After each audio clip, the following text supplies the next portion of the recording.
dense foliage, ferns, underbrush, leaf litter. These are just some of the things that you can find in jungle terrain, and this is what we're going to be trying to recreate in our jungle terrain basing video.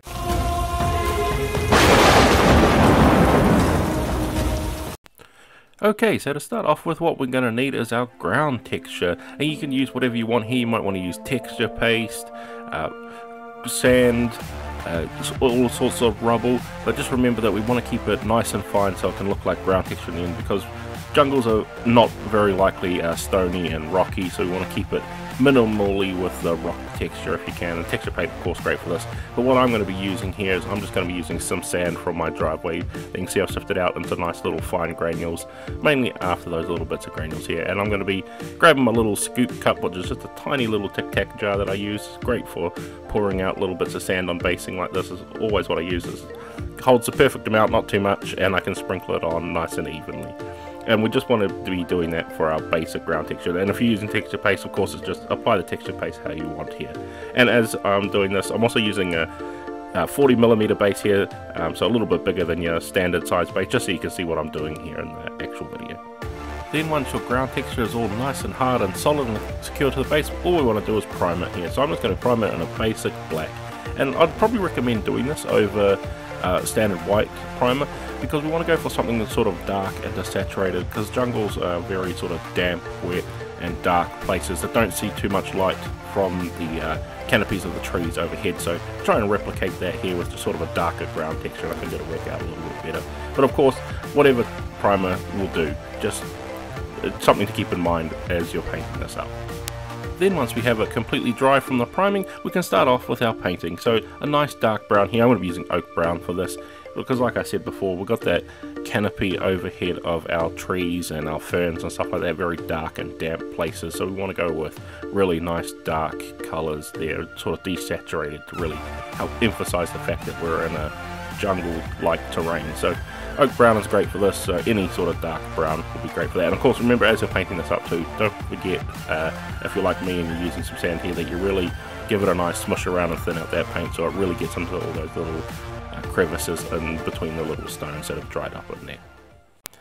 Then once you've done that, what I'm going to do is come in with a dry brush now with a lighter brown, just to add in some more texture again. Now this of course will lighten it up a little bit, not too much, but enough to show that the raised edges got some little bit of lighting on there. So totally up to you if you want to do this step here, because like I said, we're doing a jungle with deep, dark, damp sort of area. It's not necessary, but this is just to add in an extra little punch of colour.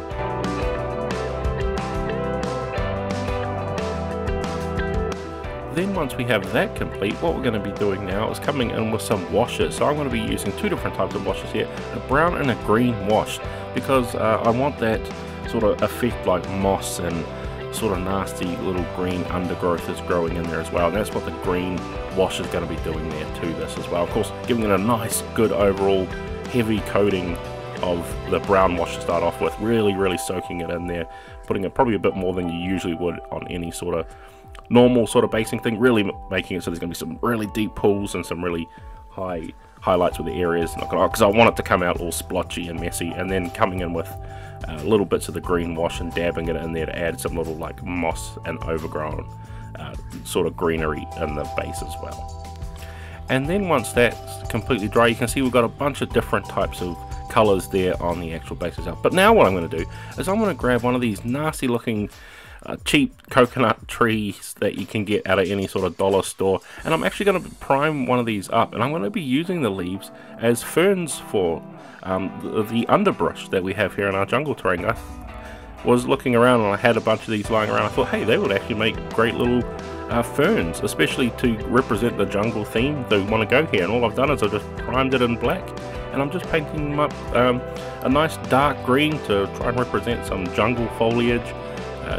So you can go with sort of any sort of green you want here. I just went with a nice dark green, and I'm going to come in a bit later with some other colours to try and liven it up and really bring a lot more life into these super cheap looking plastic palm trees, but they look great for little ferns on our basing material and really add into that extra little effect onto our base.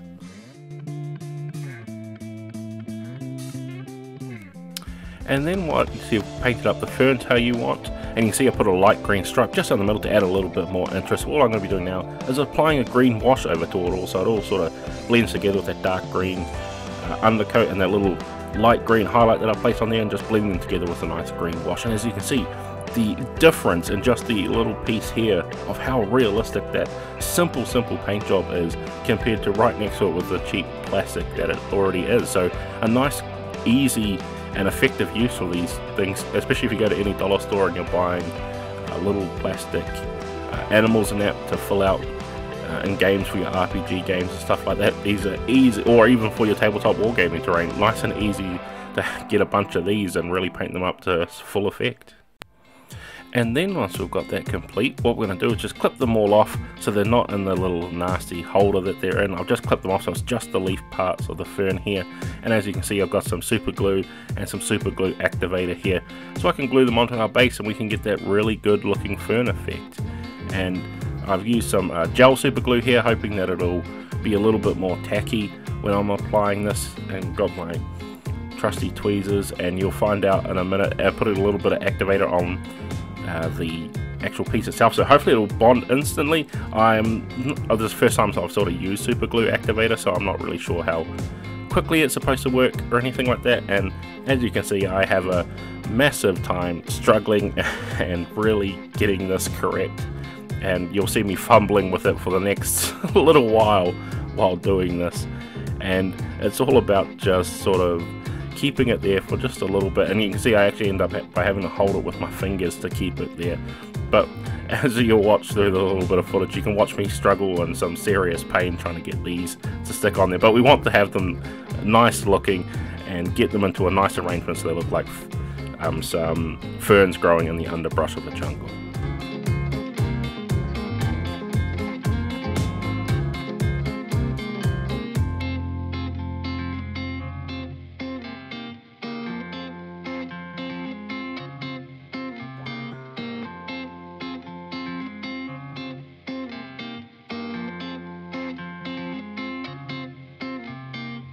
And now that I've finished struggling with that for way longer than I should have while applying those ferns, we can now move on to some of the other basing parts of our miniature here. And I've gotten some little clump foliage and some tufts that we've got here, and this is just to help fill out the jungle here. And I think as well too, even though it took me quite a long time to get those ferns that we made to look right, they've come out really nice and effective on the table, and they don't actually take up too much room on the base as well when you can maneuver them around like that, since we cut them up.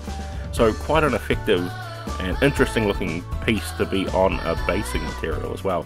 And then, like I said, we're grabbing our other base material, so this is totally up to you what you want to use here. Sort of any green grass you've got here, little twigs, anything like that that we can use to help fill out this basing material, but not over clutter it, because I'm going to be putting some ground covering on there. It's really going to make it look like a jungle in the next step.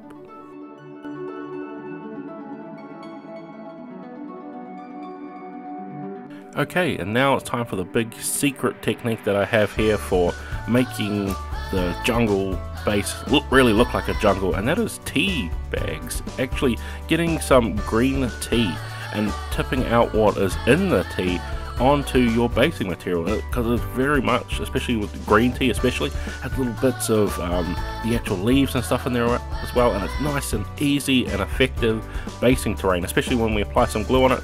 It hardens up nicely. If you're worried about it a little bit too much, you can apply another layer of glue over top to really help set that in there and harden up, but I haven't had any problems with it sort of either coming sort of off massively flaky or turning a different color or anything. It just sort of seems to stay there, and it's already a dried leaf in that sort of regard in there, and you can see how immediately and effective it looks like leaf litter on the ground. And I just found this out and was hopefully waiting for the day when I could show you all, and this jungle terrain is a great way to show it off. And then once you've got all that complete, there's just one thing left to do, and that's to paint that rim around the base to give it that nice finished look. And remember, you can paint it any color you want to match your army, but as long as it's black. No, any color you want here. I just like the way that the black looks. especially when you're finishing things off. I just like the clean appearance of the black paint, but totally up to you. Match them with your army or whatever sort of basing scheme you want here. But let's move on to those glamour shots and see how it came out in the end. And there we have it, guys, our nice, quick and easy jungle basing scheme for our miniatures. And you can see it looks super effective with that nice leaf litter and the little ferns we use from our cheap plastic dollar store trees. So I hope this video has been helpful for you guys and inspiring you to paint up your own armies in these schemes, as well as any other miniatures in my videos. So I'd just like to thank you all for watching, and I can't wait to see you all in the next video.